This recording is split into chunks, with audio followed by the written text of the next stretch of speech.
Alright, hello people. This is going to be a quick tutorial on how I did my screen flare effect in the video Noon and also in a lot of my other videos.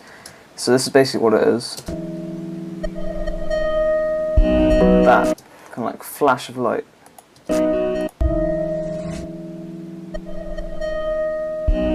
So that flash of light, I'm going to just teach you how to do that now.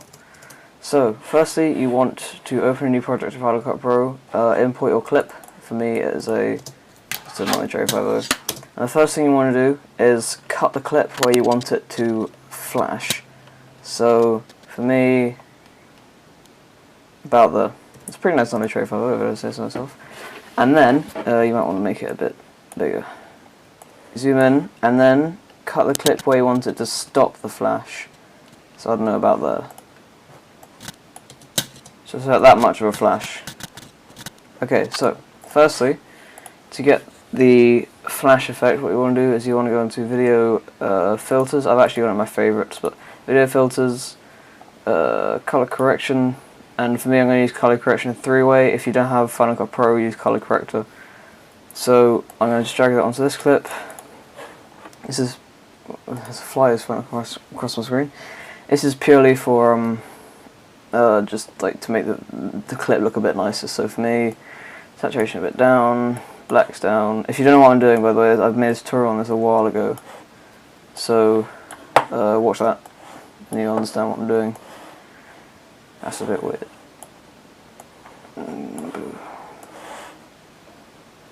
Something like that, and a bit more saturation. Something like that. Okay, so we got, and also once you've done the color correction for your first bit, so you should have the roll up and the flip, and then the landing where you want to flash, and then the rest of the clip. So for this one, you just want to make the whole thing slow motion. So I'm just going to put the 40%, something like that. Okay, so you can already kind of see where I'm going right now. It's quite easy if you realise how to do it, but kind of looks a bit like a flash there.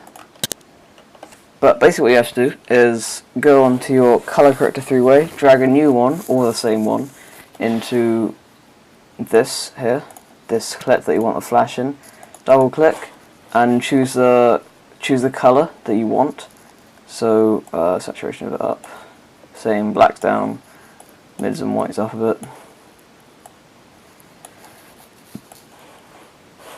A bit red, a bit blue. That's looking a bit funky. Too funky. Ooh, that looks crazy. It's like, whoa. Too much blue, too much red. Something like that, too much image. Okay. Something like that. And then also you want to drag the same color correction to a different clip up here, where it's got it says drag filter. Just click that when you're doing a double click on this clip. So you double click color corrector and then drag that onto this one, and then it's just got the same color correction, so it looks good.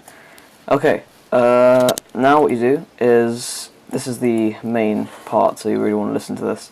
You go onto the clip you just put the color corrector on, so all this. You want to go onto filters and then get this tab that says color corrector 3-way or color corrector, and click it down. You want to widen this out a bit. So now you have this. Let's make it a bit bigger. You now have your area to work with. So here we go. That's good. Okay, so this bit here is kind of what you want to deal with, and also here I'll kind of explain everything to you right now. These little diamonds, you click them to create a keyframe in the area you want. We'll be using that very to do the effect. So once you've kind of got the bit you want to make a keyframe at the beginning for the blacks for the levels, the mid-range for the levels, and then the highlights for the levels.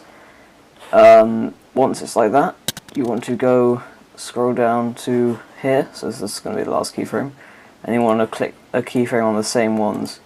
And this is pretty easy. All you do is on the first one, so when you go from that to that, on the first one what you want to do is turn the levels up on each one to not full, but relatively full, because otherwise it looks a bit weird. So, something like that. So, bosh. Also, so that's pretty much the effect. So that's what I did.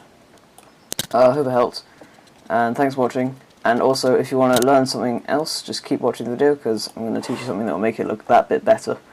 So, what I want to do is, once you've got the Flash, firstly you want to save and render. Always do that, always save and then render, because if it freezes while rendering, you're screwed. So Apple S, Apple S, Alt R. That's what I do all the time. It's just kind of like a second nature. So you got the slow motion, nitro hypo, flash thing, color corrector, change. In fact, I might just change saturation on this down a bit more, just so you can see more of a difference. That looks better. So render that out. Okay, to make the flash look just that bit more realistic, what you want to do is you want to go onto glow and then bloom. You drag that into the clip you just edited. It's going to go all red and weird, but you can kind of already see. Minimize that, and you go onto bloom. So you want to make a keyframe on amount, brightness, threshold, and drag it to the end. Amount, brightness, and threshold. And when you're at the end one, the first thing you want to do is drag the threshold to 100. So nothing, because if the threshold's at 100, nothing else matters. Once it's there, you want to go to the beginning, and if you want to, this is kind of unnecessary, but if you want to, you can turn up the amount and the brightness and stuff. I usually turn up the amount, and I turn the threshold down a bit, so it just kind of goes boom. It's kind of bright. Let's just turn the brightness down a bit, actually. Something like that. And if I render that out, it should take too long. Okay. Bang. You see? So there you go. That's how you do the screen flare effect in Final Cut Pro. And also to add just a bit more cinematic effect, it's in my favourites. Go to 2.35. Bosh. Render that out. Yes, my camera doesn't film in 2.35 to 1. I know. It's a shocker. I'll explain how to do that in another video. But now it's all looking a bit sexy. Obviously you'd sync that with music, but that is basically the effect. So thanks for watching. I hope you enjoyed it. I hope you learned something. If you didn't, then I'm sorry. I'll try and do my better next time. And if you don't use Final Cut to edit and you're trying to use this for a different software, you don't, because it probably won't work. But anyway, thanks for watching guys, and I'll catch you on the flip side. I've got to revise my biology GCSE, so yeah, fun. So yeah, thanks for watching guys, and I'll see you later.